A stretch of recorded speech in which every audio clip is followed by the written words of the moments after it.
الحمدللہ رب العالمین والصلاة والسلام علی سید المرسلین اما بعد فاعوذ باللہ من الشیطان الرجیم بسم اللہ الرحمن الرحیم 28 کلمات کفر۔ شیطان لاکھ سستی دلائے یہ رسالہ 17 صفحات اول تا آخر پڑھ یا سن کر ایمان کی حفاظت کا سامان کیجیے۔ درود شریف کی فضیلت۔ سرکار مدینہ راحت قلب و سینہ صاحب معطر پسینہ صلی اللہ تعالی علیہ وآلہ وسلم کا فرمانے با قرینہ ہے، اے لوگو، بے شک بروز قیامت اس کی دہشتوں اور حساب کتاب سے جلد نجات پانے والا شخص وہ ہوگا جس نے تم میں سے مجھ پر دنیا کے اندر بکثرت درود شریف پڑھے ہوں گے۔ سبحان اللہ۔ صلو علی الحبیب صلی اللہ تعالی علی محمد صلی اللہ تعالی علیہ وآلہ وسلم۔ تنگ دستی، بیماری، پریشانی اور فوتگی کے مواقع پر بعض لوگ صدمے یا اشتعال یعنی جذباتیت کے سبب بسا اوقات نعوذ باللہ کفریہ کلمات بک دیتے ہیں۔ اللہ عز و جل پر اعتراض کرنا، اس کو ظالم یا ضرورت مند یا محتاج یا عاجز سمجھنا یا کہنا، یہ سب کھلے کفر ہیں۔ یاد رکھیے، بلا اکراہ شرعی ہوش و حواس میں صریح یعنی کھلا کفر بکنے والا اور معنی سمجھنے کے باوجود ہاں میں ہاں ملانے والا بلکہ تائید میں سر ہلانے والا بھی کافر ہو جاتا ہے۔ اس کا نکاح ٹوٹ جاتا، بیعت ختم ہو جاتی اور زندگی بھر کے نیک اعمال برباد ہو جاتے ہیں۔ اگر حج کر لیا تھا تو وہ بھی گیا۔ اب بعد تجدید ایمان یعنی نئے سرے سے مسلمان ہونے کے بعد صاحب استطاعت ہونے یعنی شرائط پائے جانے پر نئے سرے سے حج فرض ہوگا۔ مشکلات کے وقت بکے جانے والے کفریات کی مثالیں۔ نمبر 1، بطور اعتراض کہنا، وہ شخص لوگوں کے ساتھ کچھ بھی کرے، اللہ کی طرف سے اس کو فل آزادی ہے۔ نمبر 2، بطور اعتراض یوں کہنا، کبھی ہم فلاں کے ساتھ تھوڑا کچھ کر لیں، اللہ ہمیں فوراً پکڑ لیتا ہے۔ نمبر 3، اللہ نے ہمیشہ میرے دشمنوں کا ساتھ دیا ہے۔ نمبر 4، ہمیشہ سب کچھ اللہ پر چھوڑ کر بھی دیکھ لیا، کچھ نہیں ہوتا۔ نمبر 5، اللہ نے میری قسمت ابھی تک تو ذرا اچھی نہیں بنائی۔ نمبر 6، شاید اس کے خزانے میں میرے لیے کچھ بھی نہیں، میری دنیاوی خواہشات کبھی پوری نہیں ہوئیں، زندگی بھر میری کوئی دعا قبول نہیں ہوئی، جس کو چاہا وہ دور چلا گیا، ہر خواب میرا ٹوٹا، تمام ارمان کچلے گئے، اب آپ ہی بتائیں میں اللہ پر کیسے ایمان لاؤں۔ نمبر 7، ایک شخص نے ہماری ناک میں دم کر رکھا ہے، مزے کی بات یہ ہے کہ اللہ بھی ایسوں کے ساتھ ہوتا ہے۔ نمبر 8، جس شخص نے مصیبتیں پہنچنے پر کہا، اے اللہ تو نے مال لے لیا، فلاں چیز لے لی، اب کیا کرے گا، یا اب کیا چاہتا ہے، یا اب کیا باقی رہ گیا ہے، یہ قول کفر ہے۔ نمبر 9، جو کہے اللہ نے میری بیماری اور بیٹے کی مشقت کے باوجود اگر مجھے عذاب دیا تو اس نے مجھ پر ظلم کیا، یہ کہنا کفر ہے۔ نمبر 10، اللہ نے ہمیشہ برے لوگوں کا ساتھ دیا۔ نمبر 11، اللہ نے مجبوروں کو اور پریشان کیا ہے۔ تنگ دستی کے باعث بکے جانے والے کفریات کی مثالیں۔ نمبر 12، جو کہے اے اللہ مجھے رزق دے اور مجھ پر تنگ دستی ڈال کر ظلم نہ کر، ایسا کہنا کفر ہے۔ نمبر 13، بعض لوگ جو ازالہ قرض و تنگ دستی یا دولت کی زیادتی کے لیے کفار کے یہاں نوکری کی خاطر یا ویزا فارم پر یا کسی طرح کی رقم وغیرہ کی بچت کے لیے درخواست پر خود کو عیسائی یعنی کرسچین، یہودی، قادیانی یا کسی بھی کافر و مرتد گروہ کا فرد لکھتے یا لکھواتے ہیں، ان پر حکم کفر ہے۔ نمبر 14، کسی سے مالی مدد کی درخواست کرتے ہوئے کہنا یا لکھنا کہ اگر آپ نے کام نہ کر دیا تو میں قادیانی یا عیسائی یعنی کرسچین بن جاؤں گا، ایسا کہنے والا فوراً کافر ہو گیا، یہاں تک کہ اگر کوئی کہے کہ میں 100 سال کے بعد کافر ہو جاؤں گا، وہ ابھی سے کافر ہو گیا۔ نمبر 15، کسی نے مشورہ دیا کہ کافر ہو جاؤ تو وہ کافر بنے یا نہ بنے، مشورہ دینے والے پر حکم کفر ہے۔ نیز کسی نے کفر بکا، اس پر راضی ہونے والے پر بھی حکم کفر ہے، کیونکہ کفر کو پسند کرنا بھی کفر ہے۔ نمبر 16، اگر واقعی اللہ ہوتا تو غریبوں کا ساتھ دیتا، مقروضوں کا سہارا ہوتا۔ اعتراض کی صورت میں بکے جانے والے کفریات کی مثالیں۔ نمبر 17، مجھے نہیں معلوم اللہ نے جب مجھے دنیا میں کچھ نہ دیا تو مجھے پیدا ہی کیوں کیا، یہ قول کفر ہے۔ نمبر 18، کسی مسکین نے اپنی محتاجی کو دیکھ کر یہ کہا، یا اللہ فلاں بھی تیرا بندہ ہے، اسے تو نے کتنی نعمتیں دے رکھی ہیں، اور ایک میں بھی تیرا بندہ ہوں، مجھے کس قدر رنج و تکلیف دیتا ہے، آخر یہ کیا انصاف ہے۔ نمبر 19، کہتے ہیں اللہ صبر کرنے والوں کے ساتھ ہے، میں کہتا ہوں یہ سب بکواس ہے۔ نمبر 20، جن لوگوں کو میں پیار کرتا ہوں وہ پریشانی میں رہتے ہیں، اور جو میرے دشمن ہوتے ہیں اللہ ان کو بہت خوشحال رکھتا ہے۔ نمبر 21، کافروں اور مالداروں کو راحتیں اور غریبوں اور ناداروں پر آفتیں، بس جی اللہ کے گھر کا تو سارا نظام ہی الٹا ہے۔ نمبر 22، اگر کسی نے بیماری، بے روزگاری، غربت یا کسی مصیبت کی وجہ سے اللہ پر اعتراض کرتے ہوئے کہا، اے میرے رب تو مجھ پر کیوں ظلم کرتا ہے، حالانکہ میں نے تو کوئی گناہ کیا ہی نہیں، تو وہ کافر ہے۔ فوتگی کے موقع پر بکے جانے والے کفریات کی مثالیں۔ نمبر 23، کسی کی موت ہوگی، اس پر دوسرے شخص نے کہا اللہ کو ایسا نہیں کرنا چاہیے تھا۔ نمبر 24، کسی کا بیٹا فوت ہو گیا، اس نے کہا اللہ کو اس کی حاجت ہوگی، یہ قول کفر ہے، کیونکہ کہنے والے نے اللہ عز و جل کو محتاج قرار دیا۔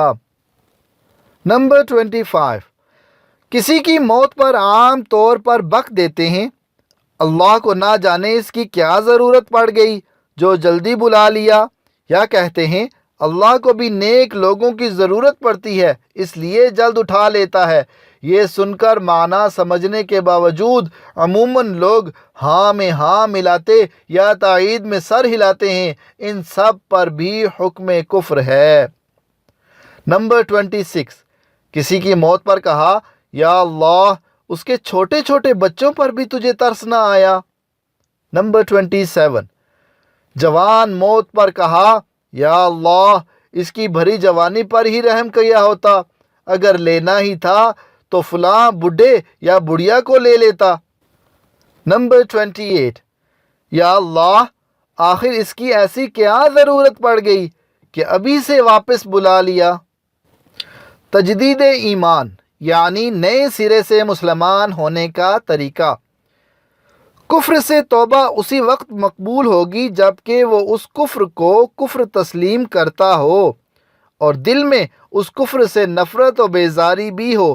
جو کفر سرزد ہوا توبہ میں اس کا تذکرہ بھی ہو، مثلا جس نے ویزا فارم پر اپنے آپ کو کرسچن لکھ دیا، وہ اس طرح کہے یا اللہ عز و جل میں نے جو ویزا فارم میں اپنے آپ کو کرسچن ظاہر کیا ہے اس کفر سے توبہ کرتا ہوں۔ توبہ کے بعد پڑھے لا الہ الا اللہ محمد الرسول اللہ صلی اللہ تعالی علیہ وآلہ وسلم، یعنی اللہ عز و جل کے سوا کوئی عبادت کے لائق نہیں، محمد صلی اللہ تعالی علیہ وآلہ وسلم اللہ عز و جل کے رسول ہیں۔ اس طرح مخصوص کفر سے توبہ بھی ہو گئی اور تجدید ایمان بھی، یعنی نئے سرے سے مسلمان بھی ہو گیا۔ اگر معاذ اللہ عز و جل کئی کفریات بکے ہوں اور یاد نہ ہو کہ کیا کیا بکا ہے تو یوں کہے، یا اللہ عز و جل، مجھ سے جو کفریات صادر ہوئے ہیں میں ان سے توبہ کرتا ہوں، پھر کلمہ پڑھ لے۔ اگر کلمہ شریف کا ترجمہ معلوم ہے تو زبان سے ترجمہ دہرانے کی حاجت نہیں۔ اگر یہ معلوم ہی نہیں کہ کفر بقا بھی ہے یا نہیں، تب بھی اگر احتیاطاً توبہ کرنا چاہیں تو اس طرح کہیے، یا اللہ عز و جل، اگر مجھ سے کوئی کفر ہو گیا ہو تو میں اس سے توبہ کرتا ہوں۔ یہ کہنے کے بعد کلمہ پڑھ لیجئے۔ سبھی کو روزانہ بلکہ وقتاً فوقتاً کفر سے احتیاطی توبہ کرتے رہنا چاہیے۔ تجدید نکاح کا طریقہ۔ تجدید نکاح کا معنی ہے نئے مہر سے نیا نکاح کرنا۔ اس کے لیے لوگوں کو اکٹھا کرنا ضروری نہیں۔ نکاح نام ہے ایجاب و قبول کا۔ ہاں، بوقت نکاح بطور گواہ کم از کم 2 مرد مسلمان یا 1 مرد مسلمان اور 2 مسلمان عورتوں کا حاضر ہونا لازمی ہے۔ خطبہ نکاح شرط نہیں بلکہ مستحب ہے۔ خطبہ یاد نہ ہو تو اعوذ باللہ اور بسم اللہ شریف کے بعد سورہ فاتحہ بھی پڑھ سکتے ہیں۔ کم از کم 10 درہم یعنی 2 تولے 7.5 ماشے چاندی، موجودہ وزن کے حساب سے 30 گرام 618 ملی گرام چاندی یا اس کی رقم مہر واجب ہے۔ مثلا آپ نے پاکستانی 786 روپے ادھار مہر کی نیت کر لی ہے، مگر یہ دیکھ لیجئے کہ مہر مقرر کرتے وقت مذکورہ چاندی کی قیمت 786 پاکستانی روپے سے زائد تو نہیں، تو اب مذکورہ گواہوں کی موجودگی میں آپ ایجاب کیجئے، یعنی عورت سے کہیے، میں نے 786 پاکستانی روپے مہر کے بدلے آپ سے نکاح کیا۔ عورت کہے، میں نے قبول کیا، نکاح ہو گیا۔ 3 بار ایجاب و قبول ضروری نہیں، اگر کر لیں تو بہتر ہے۔ یہ بھی ہو سکتا ہے کہ عورت ہی خطبہ یا سورہ فاتحہ پڑھ کر ایجاب کرے، مرد کہہ دے، میں نے قبول کیا، نکاح ہو گیا۔ بعد نکاح اگر عورت چاہے تو مہر معاف بھی کر سکتی ہے، مگر مرد بلا حاجت شرعی عورت سے مہر معاف کرنے کا سوال نہ کرے۔ مدنی پھول۔ جن صورتوں میں نکاح ختم ہو جاتا ہے، مثلا صریح یعنی کھلا کفر بقا اور مرتد ہو گیا، تو تجدید نکاح میں مہر واجب ہے، البتہ احتیاطی تجدید نکاح میں مہر کی حاجت نہیں۔ تنبیہ: مرتد ہو جانے کے بعد توبہ و تجدید ایمان سے قبل جس نے نکاح کیا اس کا نکاح ہوا ہی نہیں۔ نکاح فضولی کا طریقہ۔ عورت کو بے شک خبر تک نہ ہو اور کوئی شخص مرد سے مذکورہ گواہوں کی موجودگی میں عورت کی طرف سے ایجاب کر لے، مثلا کہے، میں نے 786 روپے ادھار مہر کے بدلے فلانا بنت فلاں بن فلاں کا تجھ سے نکاح کیا، مرد کہے، میں نے قبول کیا، یہ نکاح فضولی ہو گیا۔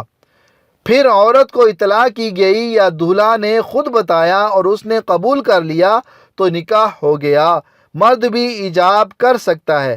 نکاح فضولی حنفیوں کے یہاں جائز ہے مگر خلاف اولا ہے، البتہ شافعیوں، مالکیوں اور حنبلیوں کے یہاں باطل ہے۔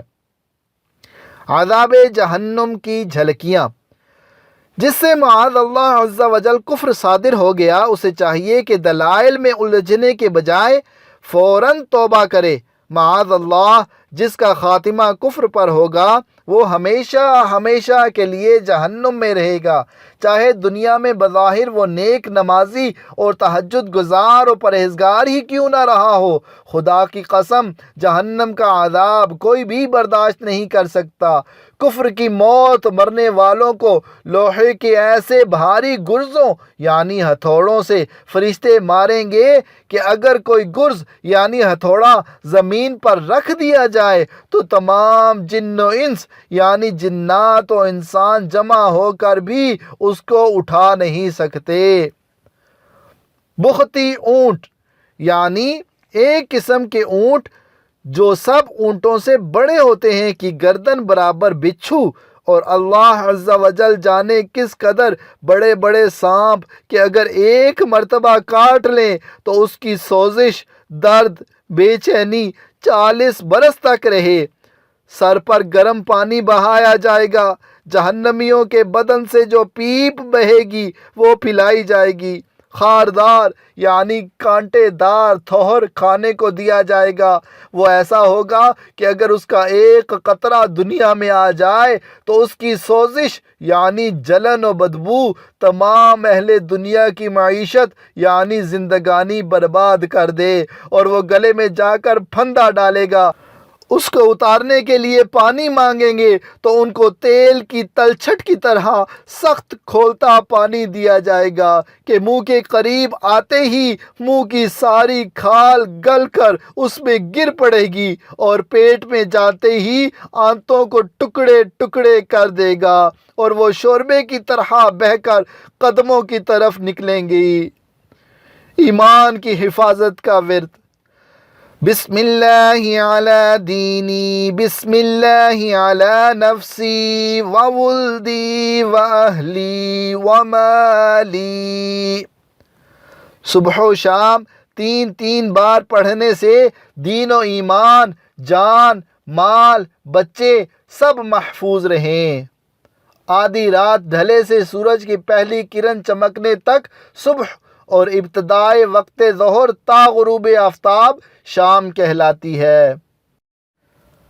اللہ عز و جل سے دعا ہے اللہ عز و جل ہمارا آج کا درس اپنی بارگاہ میں قبول و منظور فرمائے، جو کچھ سیکھا اس کو یاد رکھ کر اس پر عمل کرنے کی توفیق عطا فرمائے، اور اسے دوسروں تک پہنچانے میں ہماری مدد فرمائے۔ آمین بجاہ النبی الامین صلی اللہ تعالی علیہ وآلہ وسلم۔ نوٹ: اس رسالے میں ہم نے مختصراً 28 کفریات کی مثالیں ملاحظہ کی۔ مزید بے شمار کفریہ کلمات کی معلومات کے لیے دعوت اسلامی کے اشاعتی ادارے مکتبۃ المدینہ کی مطبوعہ 692 صفحات پر مشتمل کتاب کفریہ کلمات کے بارے میں سوال جواب ملاحظہ کیجیے۔